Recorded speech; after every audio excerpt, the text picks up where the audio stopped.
Good evening, everyone, and welcome to the City of Bowie sponsored virtual stakeholders meeting.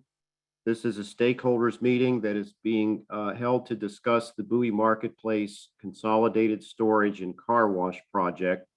It's also detailed site plan DET-2022-018.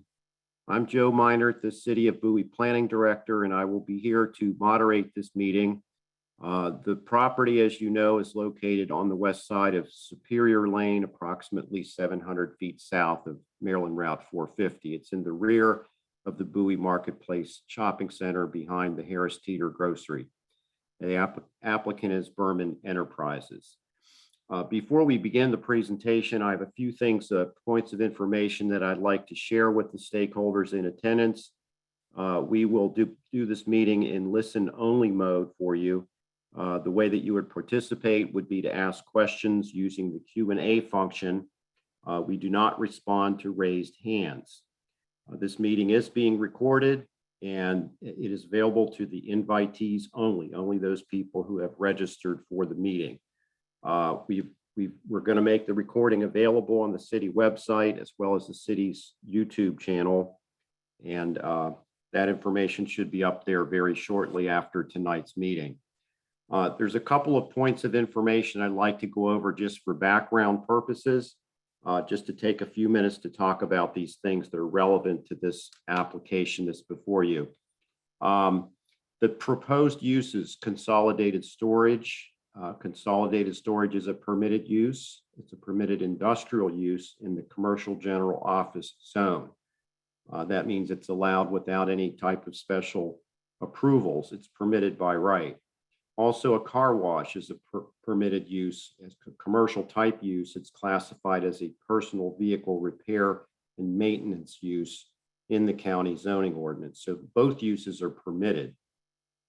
The zoning ordinance, this is Prince George's County zoning ordinance, has a definition for a detailed site plan, and that is a development application for review of a proposed project elements such as building design, site layout, and landscaping. So that's the focus of a detailed site plan. And the section of the county zoning ordinance that addresses detailed site plans is section 273605. And we will be placing a link to the county zoning ordinance on the city's project website so that you can go in and see the chapters that are in there that are related to this particular project.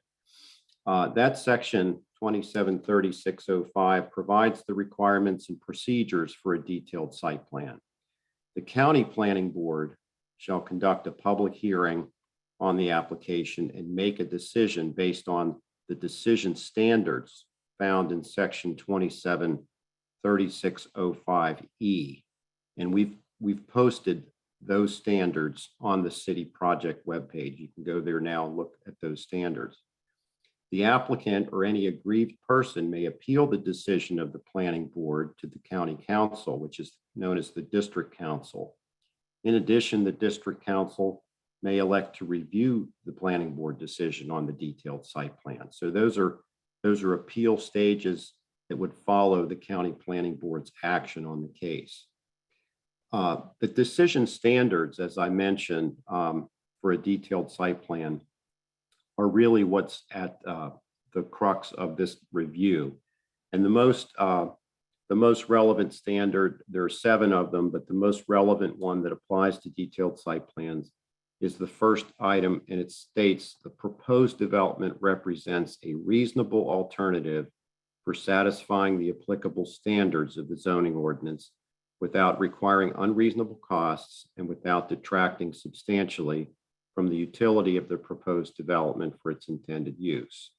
And so basically, when conducting a review of the detailed site plan, you're looking at the development standards of the zoning ordinance to see whether the site complies with those standards.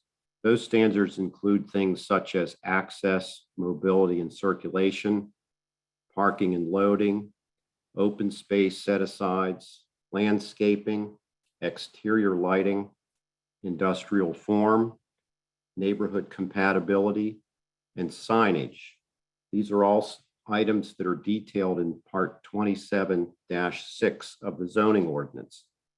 We also consult the City Council's development review guidelines when reviewing a detailed site plan. I wanted to remind everyone that the city's public hearings are coming up later this year and into early next year. The Bowie Advisory Planning Board will hold its hearing on December 6th at 7 p.m. at Bowie City Hall. And then the City Council will have a hearing on January 3rd, 2023 at 8 p.m. at City Hall on this application. There's currently not a county hearing date scheduled at this time. I wanted to also point out that if you wanted to become a county person of record, which is really important to allow you to receive notices of upcoming meetings and actions and decisions, you have to go to the County Planning Board website, mncppc.org, and sign up to become a person of record for this case, which is Detailed Site Plan DET-2022-018. Again, for anyone who may have come in late, I wanted to again mention I'm Joe Minert, the City of Bowie Planning Director. This meeting is being conducted in the listen-only mode, and we would ask that the participants use the Q&A function to ask questions. There are no raised hands recognized in this meeting. The meeting is being recorded, and only those who have registered are participating in tonight's meeting. We will post the recording on the city's website. The last thing I wanted to cover is that my role in this meeting is that of a facilitator. And due to the large number of participants, I will review the questions that come in at the Q&A time and ask those questions that are directly related to the DSP under review. Other comments and testimony should be sent to the City Council members or the Advisory Planning Board, who will be holding the public hearings on this proposal. When there are no more questions this evening, or if the submitted questions become redundant, I will close the meeting. A written summary of this meeting will be provided to the City Council and will be posted on the project website. Please contact me if you have any questions. And now at this point, I'd like to turn over the meeting for the applicant's presentation. We have Mr. Andre Gingles, who is the representative of the developer. And after the presentation, I will moderate the questions and answers. So thank you for your attention. Mr. Gingles.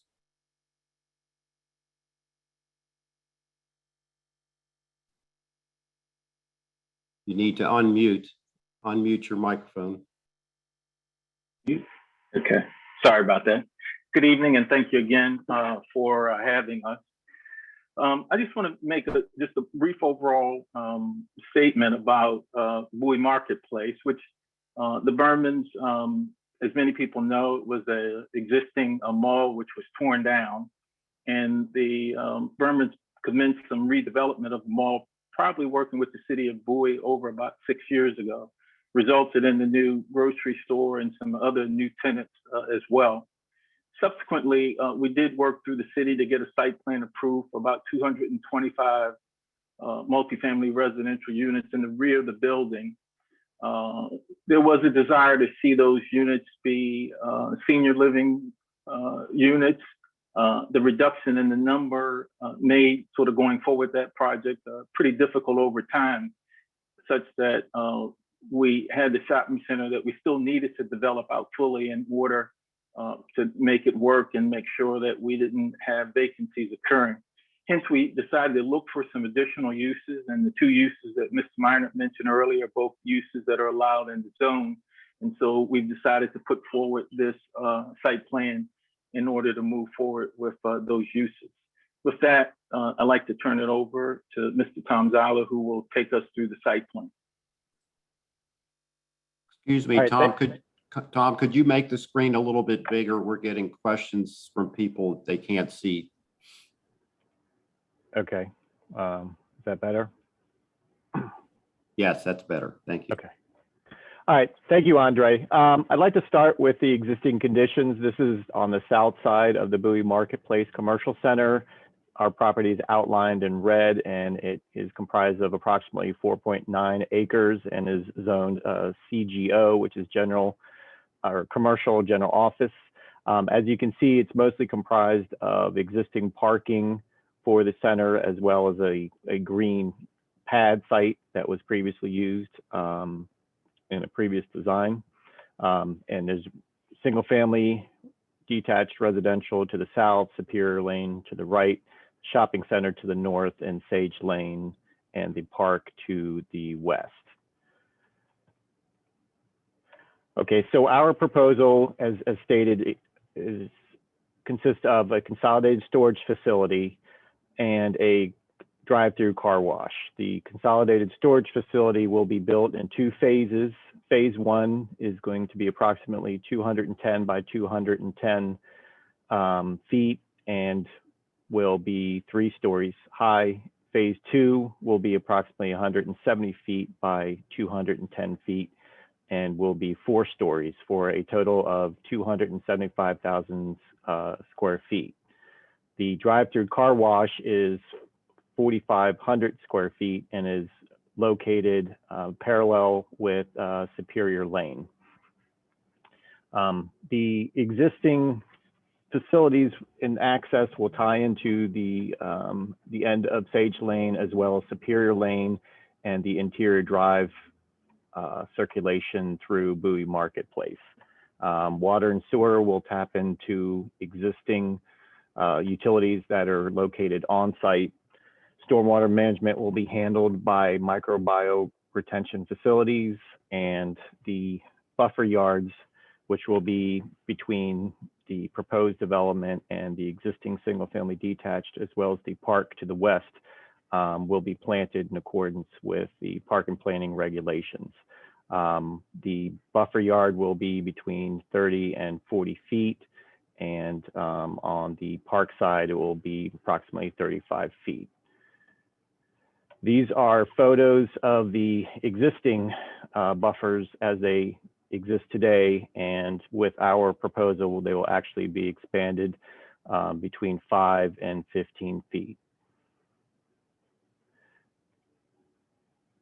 The last slide we have here is the actual illustrations of the 2 proposed facilities, the top being the car wash and the bottom being the consolidated storage facility. The structure straight ahead will be the phase 2, which will be the 4 stories, and the structure to the right is the phase 1, which will be 3 stories. So that concludes our proposed development. 400 on play, 9,400. Just one other thing I wanted to mention. I noted about the prior approval for the 225 multifamily units.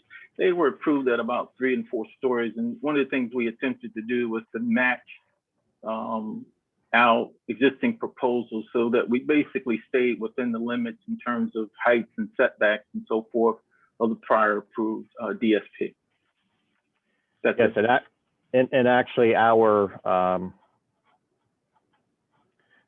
proposed building is actually going to be set back further from where the previous multifamily building was approved. So it's approximately 15 feet further from the property line.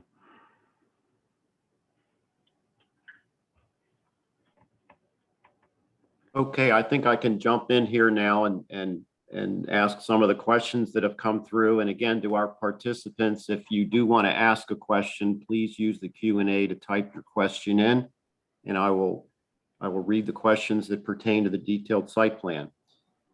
One question that we received for the team here is about the amount of parking that will be taken away from Cheney Automotive.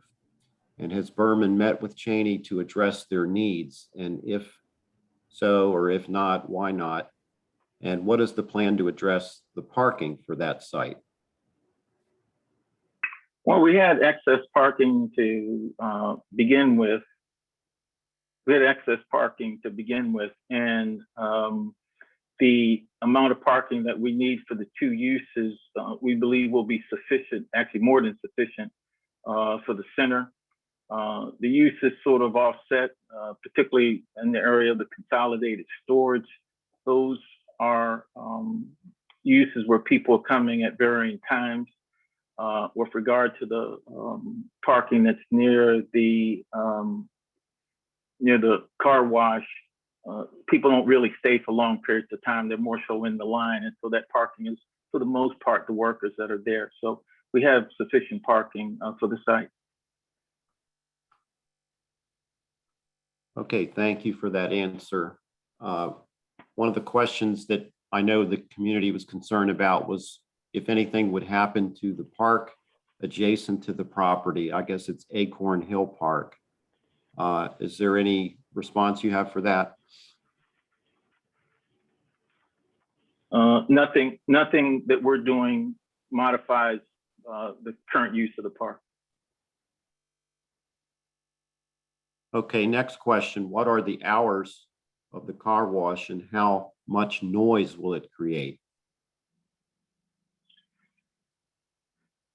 Well, the operating hours are probably going to be generally what car washes do, and they tend to operate maybe 7 or 8 in the morning till usually the latest at 6 on the weekends. Noise-wise, all of these operations have to meet county and state standards regarding noise during certain hours, and we know that the user that will ultimately be there has experience in making sure that they satisfy noise decibel levels. Okay, thank you. The next question is a similar question related to the noise levels, more so regarding trucks moving trucks coming in and out. What would be the planned hours that the facility would be open? So the consolidated storage, it's really personal storage. And so, I mean, to the extent you're dealing with trucks, you're dealing with periodic trucks of people who might drive trucks, but it's not any heavy tractor trailer trucks or anything like that. It's really personal, for the most part, personal storage units. And I don't mean to imply that there won't be any commercial units there, but the units are really sized that the majority of users are there for personal storage units. And just a related question to that, Andre, I guess the traffic pattern or the most likely way that people would get to and from the consolidated storage facility, I guess it's following the normal travel patterns of customers coming into and out of the center, but is there anything more you can elaborate on? That's actually pretty accurate. I mean, there are going to be some folks that will use that side, and it really depends on the direction in which people are coming. Some will come straight up the aisle from 450, other ones will come in from the side streets there. But again, the hours tend to vary in terms of where the consolidate, and where they're sort of situated. They tend to vary, and it's away from the traffic that would be the heaviest traffic generated, which is the grocery store. Okay, we have a lot of questions coming in. Another question about the car wash. Have you looked into the impact of the car wash on the Bowie water supply and any long-term impacts?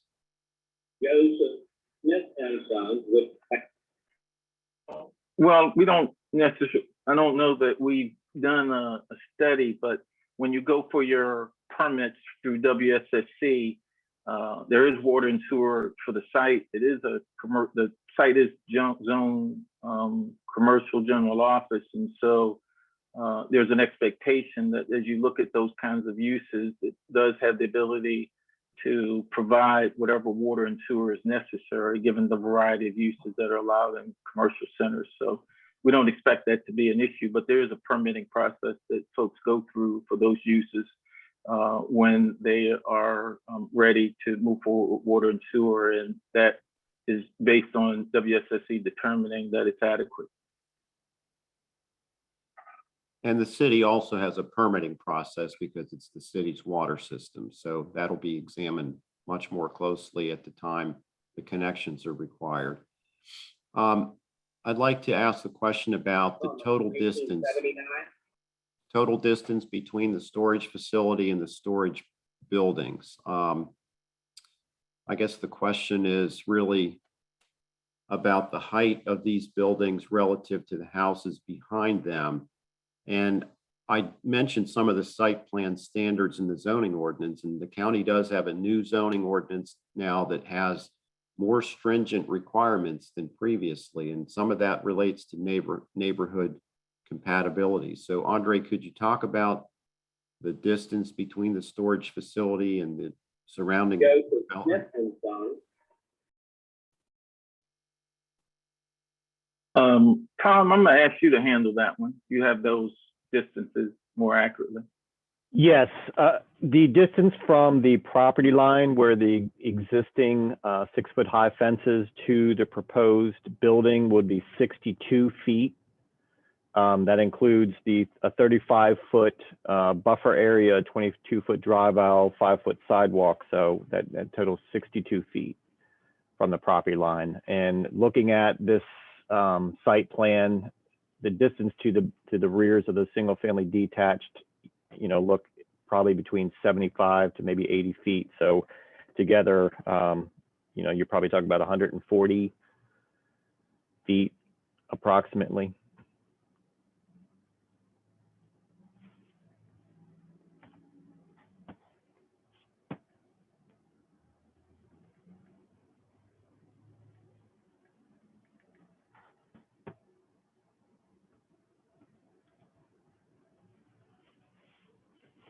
Was there any other questions? Was there any other questions related to that?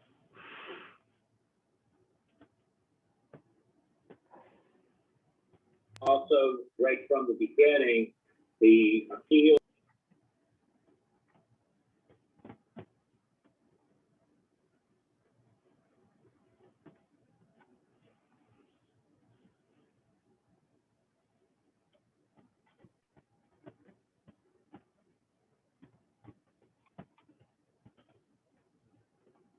Ashley, do you know if Joe's having a issue with his connection? I'm double checking that right now. Give me one moment, you guys. All right, thanks, Ashley.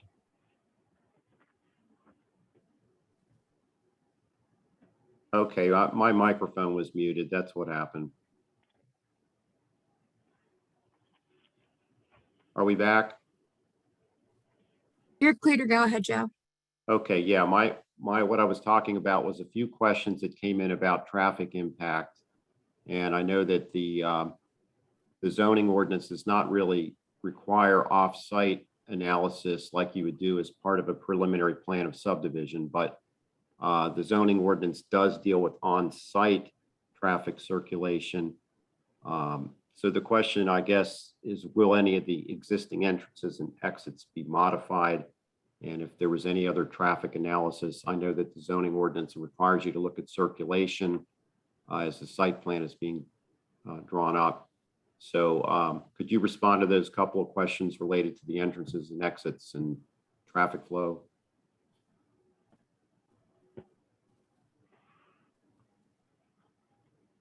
Joe, hi, this is Tim Longfellow. I can address that for you. So the entrances will generally stay the same. There is one entrance that is at the southeast corner that will be closed, that is existing now, but the entrance closest to the southeast corners of the Harris Teeter building itself will remain active. There will still be access directly off of 450 through the right in, right out, that will direct folks straight through the existing retail and bring them back to the self-storage, consolidated storage facility. The Sage Lane entrance in the southwest will be maintained, and the entrance adjacent to the Cheney Automotive that runs near the community center up that western side will still remain active as well. With regard to traffic analysis and stuff like that, again, we've mainly focused on the interior circulation and making sure that that was adequately provided for circulation around. There is a drive aisle that runs to the south of the consolidated storage building that Tom had mentioned earlier. So there will be an access drive aisle there. And then there's an access aisle that runs north and south on the east side of the consolidated storage. And then we will maintain the, the east-west circulation behind Cheney Automotive, behind the existing retail, and then behind the existing Harris Teeter grocery store. Okay, Tim, thank you. And I think you did answer a little bit of the question about the circulation around the car wash. Usually car washes have lines of cars waiting to go in. And I think you mentioned that current entrance from Superior Lane will be closed. And I guess that's related to that circulation pattern, getting cars to line up for the car wash. Could you kind of review again how the cars are going to enter and exit the car wash? Sure. So again, the folks can come into the site a number of ways. Again, they can come in off of Superior Lane, then they can come across from east to west along the back of Harris Teeter, drop down the drive aisle that is parallel to the car wash, and then circle around there. They'll then stack and queue in that drive aisle that's parallel to Superior Lane and kind of do that 180 as they enter through the car wash and then exit back through.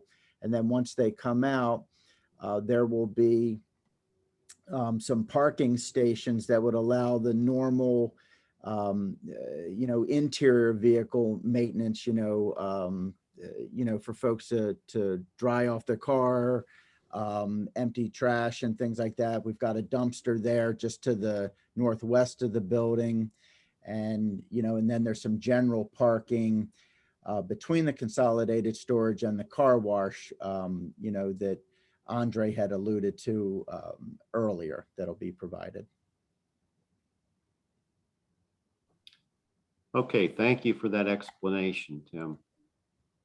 This next question was a question about, we had just talked about the compatibility standards in the zoning ordinance, and the question was about whether Berman Enterprises understands that the storage buildings must increase the height as it relates to the residential properties, as approved by the county. There's this sort of this step down intention in the zoning ordinance. And I guess if you could answer generally more about the building design, the question that the resident asks is, would Berman Enterprises consider adding a fourth floor to one half of both storage buildings on the shopping center side, resulting in more storage space overall? In other words, stepping the building down so that it's 4 stories closer to the shopping center and fewer stories as it gets closer to the single family detached homes.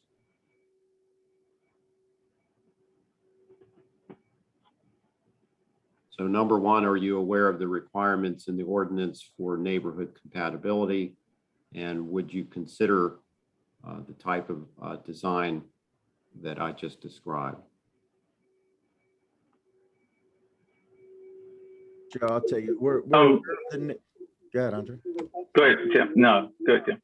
I was going to say, we're aware of the compatibility requirements that exist between properties, and certainly we'll be attempting to address that in accordance with the code. The first phase of the building is entirely 3 stories, and my understanding is projected to be 3 stories from its inception and moving forward, and no plans to increase the height of that at all. So, that's the first phase. And then the second phase is the portion that, if everything goes well and this is as well received by the general community as the consolidated storage user and the Berman family expect it to be, that second phase will be constructed. And right now that's planned to be at 4 stories. And, in terms of splitting the building between 3 and 4, that would really be a question that we'd have to field back to the Consolidated Storage architecture team to see how that structure would be designed and how that would be used, for their purposes. So we'd have to, defer that and try to get some additional information from them to find out if that's something that they've done in other locations. Is that, how easily accomplishable is that for them, for their building design?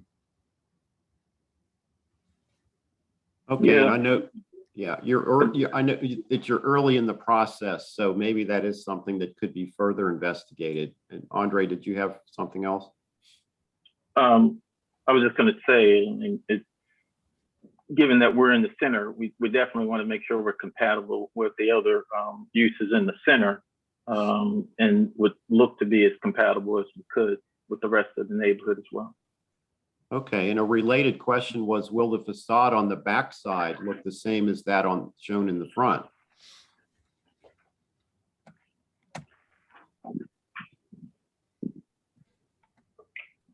It'll definitely have architectural similarities, but it won't be exactly the same.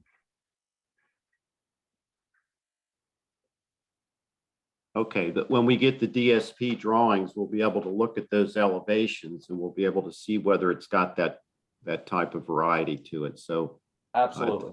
at this moment, we don't have those drawings, but that's something we'll look for.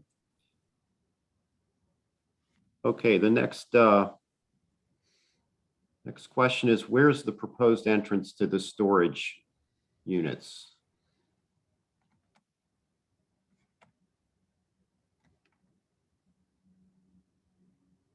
We were joined by Kevin Berman, and Kevin has, because he's talking to various users who we may use, I think he'll answer some of these, but the general interest is right on the front, and that was shown in the architecture. That was where was the main entrance? Was that Yeah, the so question? the office location will be in the center, kind of at the crosshairs between the two buildings, kind of in the corner.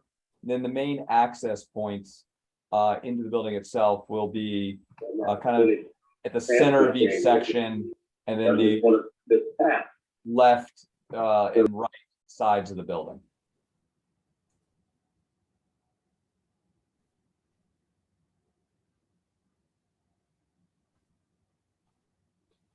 Okay, I'm going through the questions here. We do have quite a few more.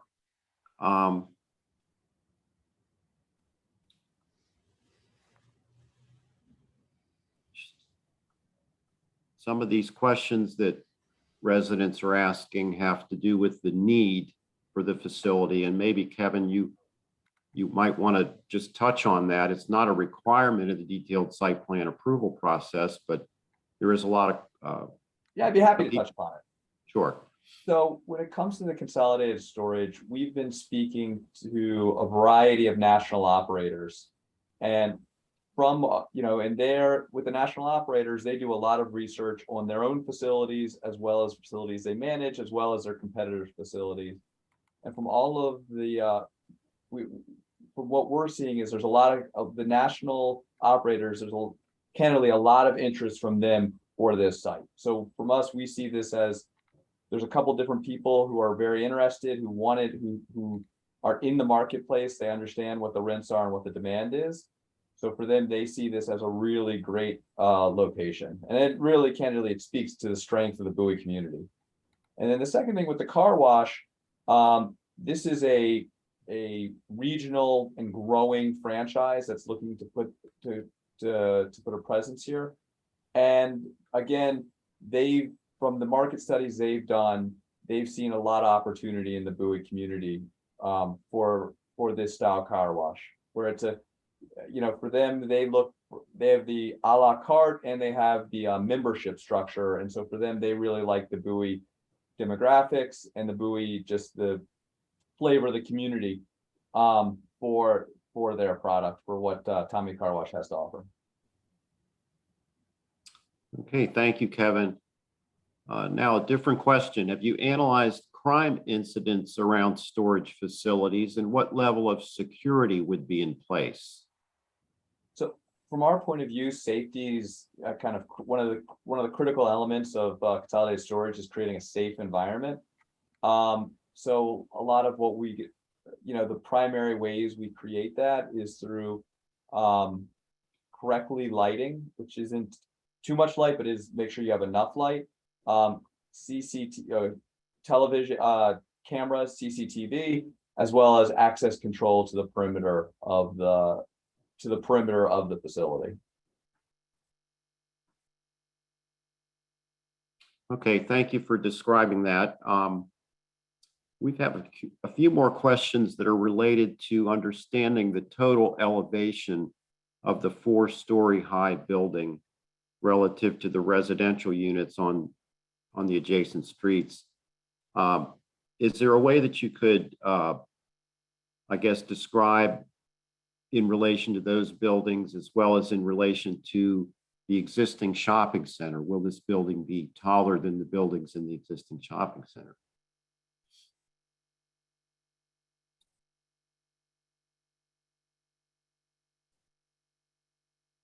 Tom, do you know those heights? I mean, I know we were doing a lot of analysis on keeping the heights of this building substantially similar to the height of the approved multifamily building. Yes, my understanding is, again, it's going to be, one will be 3 stories, one will be 4, between, 30 and maybe 45 feet. But, my understanding, I'm not sure the existing retail, but those are the proposed heights that we were looking at. I think that'd be good information to have as we get into our public hearings to know what the existing elevation height is of the buildings in the current shopping center versus what's proposed. I noticed that the zoning ordinance does not have any height limits in the CGO zone for this type of use. So it just would be good to understand the ratio or the relationship to the existing buildings, both residential and commercial. Next question is about fencing. Is there any fencing around the consolidated storage area? And if so, what type of fencing? And will pavement storage be offered, like for boats and RVs and cars? Right now, the plan is we do not have outdoor storage, and we don't have a fence.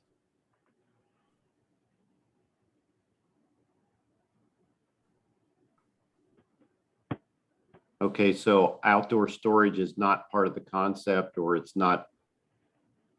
I mean, have you ruled it out, or is it just something you're not sure about at this moment? Right, we're not sure about this. We're not sure about it at this moment, but I won't say no, but we're strongly leaning in that direction. Okay, thank you. One of our participants asked if you could put up the pictures of the proposed structures again, and I guess those are the renderings. They joined the meeting late.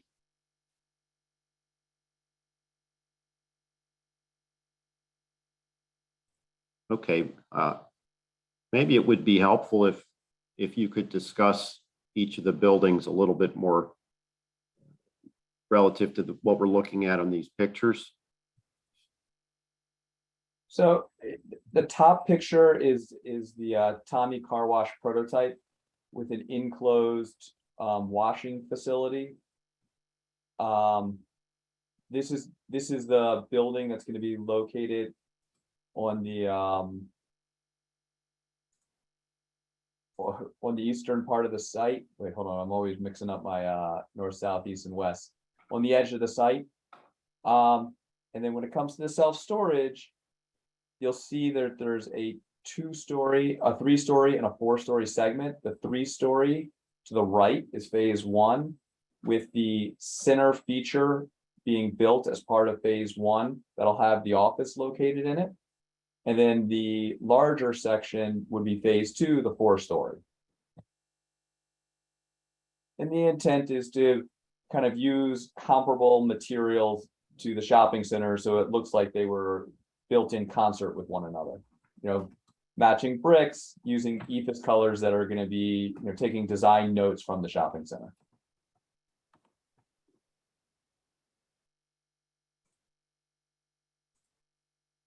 Okay, thank you. Thanks for that additional explanation. One of the other questions was about lighting, the type and height of the lighting that would be anticipated for the storage facility. Will there be lighting that shines into the surrounding backyards? So the intent is to have lighting, but if I understand correctly, I mean, we have to limit the edge of our lighting spray to keep it within our property. Plus, there's a buffer in between. So the intent would be to light up immediately adjacent to the building and the roadways, and to make sure in the buffer area between the roadway and the houses that the lighting would fade off to the point that it's not, it's not shining into the neighbors' yards. Okay, and that is a standard that is supposed to be looked at closely during the detailed site plan. So not only will the city staff be looking at it, but the park and planning staff when they prepare their report for the county planning board. So they'll be looking at lighting very closely.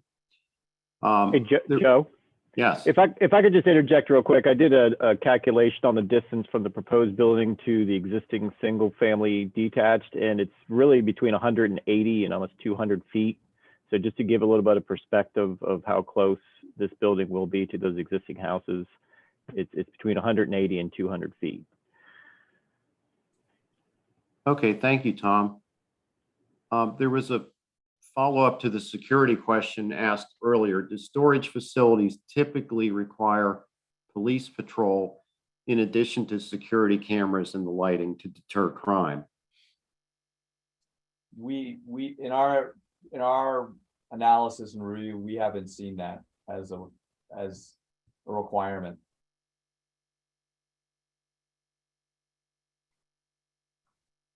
Okay. Another question, and I know this came up at the neighborhood meeting that was held last week. Would you consider installing solar panels on the roof of the storage units? Yes. Okay. Another question related to the car wash. Would the car wash firm consider changing the accent colors to match the marketplace and the neighborhood? That is their brand colors, but we're open to having a conversation with them. Okay, thank you for entertaining that. A lot of these questions I'm sure will come up during the city's public hearings on the detailed site plan. So there's time between now and then to try to get additional information that will help to answer them.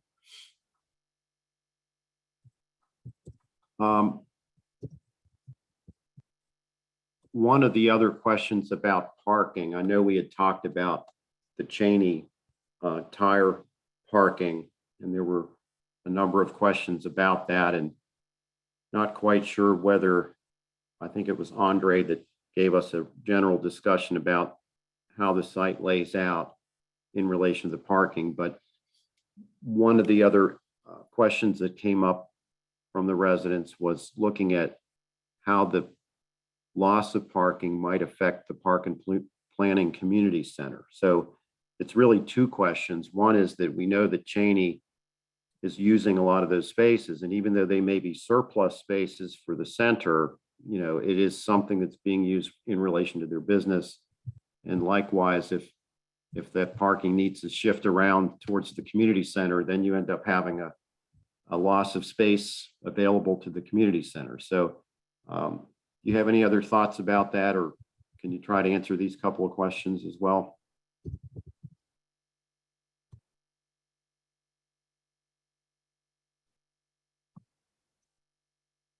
I mean, for us, Cheney's an important tenant of the center, so we're going to do everything in our possible to make sure they stay strong and viable. And for any automotive repair, parking is an important part of that. So we want to ensure that they have the parking they need to keep their business strong. And when it comes to the community center, from the we believe there's still going to be sufficient parking for the community center, given where it's located, where the parking for that is located, where the people using the community center typically park, and the existing shopping center uses. Okay, Kevin, did you talk to Cheney about their needs Yeah, we've had conversations with them from time to time just about what they need, what they're looking for, because candidly, they're our tenant. We want to make sure they stay strong. Okay, thank you. Appreciate that. I'd like to encourage everyone to ask questions that may not have been asked to this point on topics that haven't been covered. If you feel you have a question, please type it into the Q&A and we'll try to get answers.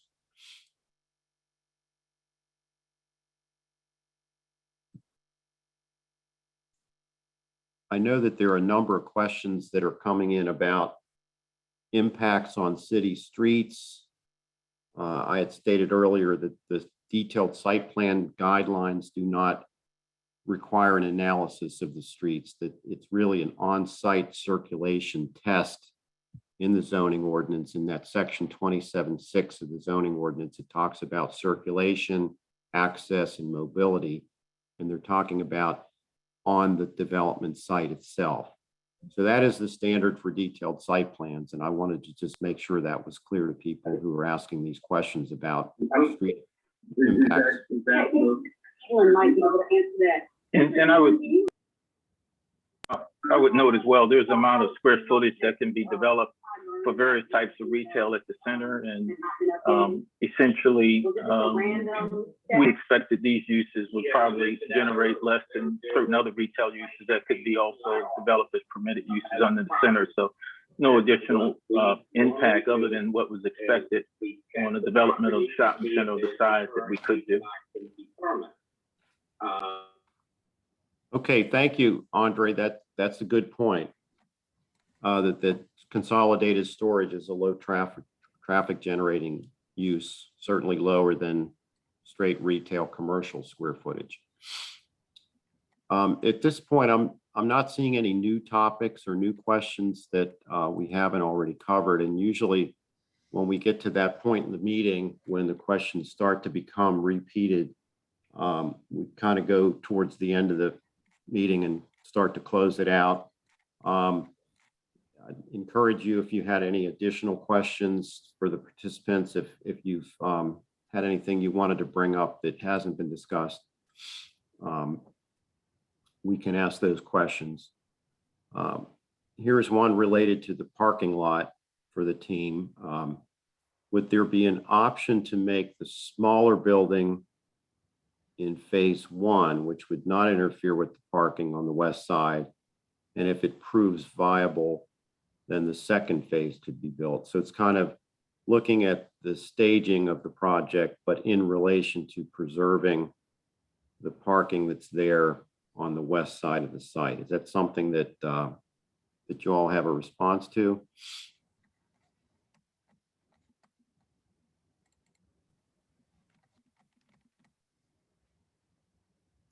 I mean, in working with the national operators, their kind of the conclusion independently with the operators was how we did phase 1 and phase 2 and where we positioned them. So we can explore it a little bit more internally, but from everyone we spoke to, it seems like from an operational point, phase 1 and phase 2 kind of that there's operational reasons the national operators want them in these locations. Okay.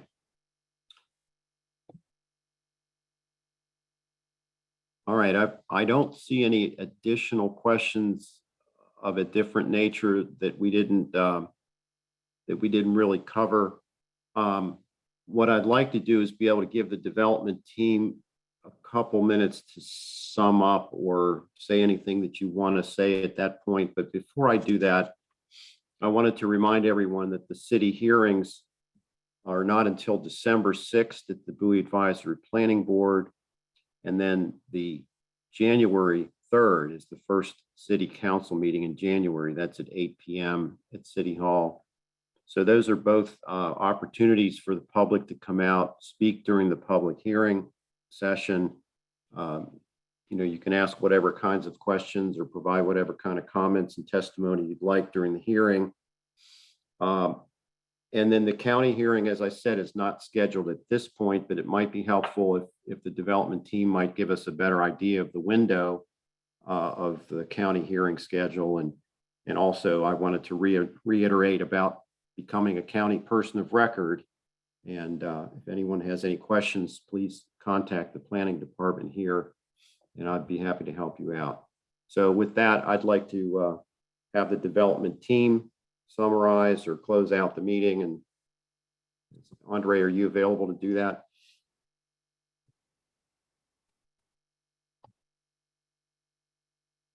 I'm happy to close it out, Joe. Thank you, Kevin. I just want to start with thanking everybody for coming out tonight. I really appreciate everyone's questions and comments on the project.